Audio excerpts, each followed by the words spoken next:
بسم الله الرحمن الرحیم. نن به موږ خبره کوو چې غوا ته به ډرنچینګ تاسو څنګه کوئ. غوا ته به چې دوايي تاسو څنګه وراړوئ. غوا ته د دوايي وراړلو یو څو خاص اصول دي چې دا اصول تاسو په ذهن کې ټول نه اولې خبره ضروري خبره دا ده چې غوا له تا کومه دوايي وراړئ نو چې تا ته پته وي چې دا دوايي دومره ډوز ده، دومره مطلب دومره مقدار کې ده. اقوم مقدار کې به دوايي راواخلي، دوايي به ډکه کې. مثال په طور ته په بوتل وراړئ یا ته په سرنج باندې وراړئ، په سم وراړئ. د دې پاس خاص قسمه جو ہے ډرنچینګ ګن هم ملاویږي، خو د دې سره سره مارکیټ کې دا 60 ml سرنج هم ملاویږي. نو تا ته چې پته وي چې دومره دوايي ده، دوايي به ډکه کې. مثال په طور 60 ml دوايي مونږ ډکه کړه، صحیح شو. دې نه بعد به تاسو کار وکړئ چې ځان سره یو اسسټنټ وګورئ، ځکه چې غوا ته دوايي وراړل دا یو غټ عمل دی، یو پروسس دی. نو سم مسله کېدای شي ته لږ دوايي غلطه ورواړې صافه نالۍ لاړه، غوا د دې نه مړه کېدی شي. دې نه علاوه چې دی که ډېر زیات ټوخي په وروسته ولګي، اسپایریشن نمونیا ورته کېدی شي. نور هم ډېر داسې مسلې کېدی شي چې د هغې سره په ویټنري کې د هغې ټریټمنټ لږ ګران وي، لږ مشکل وي، او اکثر خلک بیا وروسته صحیح علاج هم نه کوي. چوکینګ کېدی شي، د لارې بندېدی شي، د ساه د نالۍ بنده شي، او دغه شان چې دی نو نور هم ډېر شي مسلې راتلی شي. نو اهمه خبره دا ده چې اول ته ډوز برابر مقدار کې ډوز راوخلي، بیا ځان سره یو اسسټنټ وګورئ. د اسسټنټ نه بعد بیا دا ترتیب دی چې ته به غوا پراپرلی ریسټینډ کې، غوا به چې دی نو هغه مزداره به وتړئ، ښه برابر به وتړئ، او پوزیشن به برابر کړئ چې غوا ته به څه داسې شي دوايي وراړم. اکثر خلک دا کوي چې پوزه ولې ونیسي، او یو کس ولې پوزه او لاندې را جامه ونیسي او بل کس یې ورواړئ د سیډ نه، صحیح ده. خو دې کې ځینې دوايي نه دي چې هغه ډېرې قیمتي، لکه مثال په طور ته ریومن بوسټر وراړئ، ته مثال په طور باندې بویسټیمول وراړئ، یا ته بل داسې ضروري قیمتي دوايي وراړئ نو هغه ډېره ګرانه وي. الفاکال ډي وراړئ که نه، دا ته وراړئ نو هغه ګرانه دوايي ده، نو چې هغه ستا نه ته لږ هم وراړئ په دې بل طرف ته نه وبهیږي، نقصان سازوي. مثال په طور ریومن بوسټر ضایع شو، جو 1500 روپۍ دې ضایع شوې، بویسټیمول ضایع شو، 2000 روپۍ ضایع شوې. نو ښه خبره دا ده چې ته پوزیشن برابر کړې. یو کس ته وایي چې ته به دا چل کړې او زه به دا چل کوم، نو اهمه خبره دا چې ته پوزیشن برابر کړې.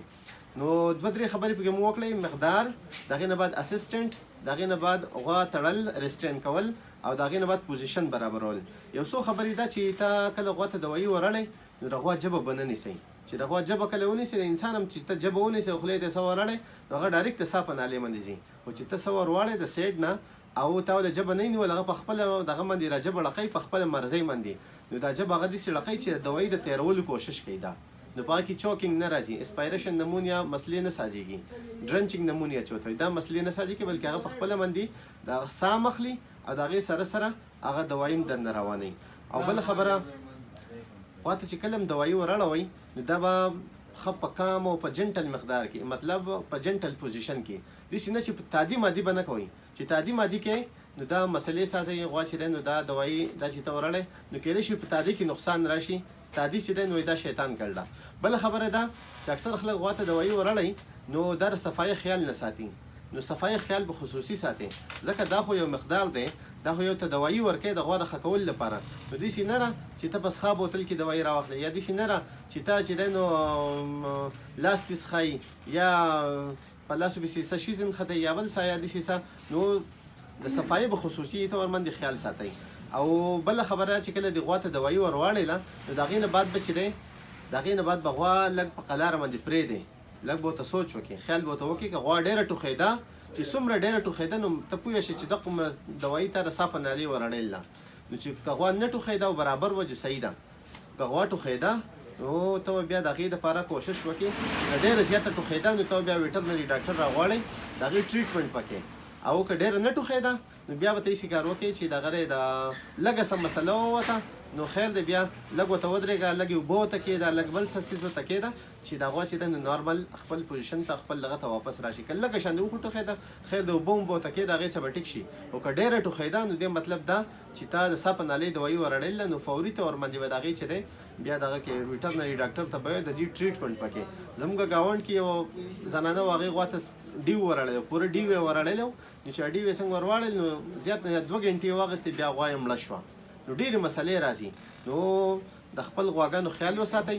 او ما یو طریقه ورکړله په دې دغه کې ویډیو سره زه لګوم، دا طریقه چې دغه یو عام زموږ کورنۍ طریقه ده.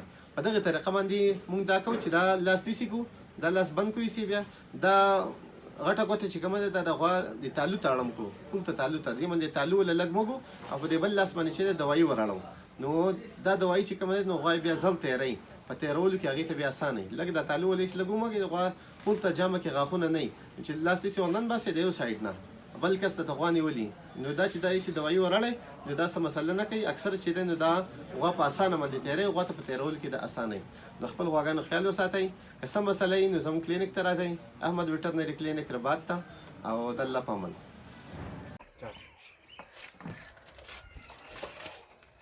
الله دې خیر کړي نه په ویډیو کې خراب نه شي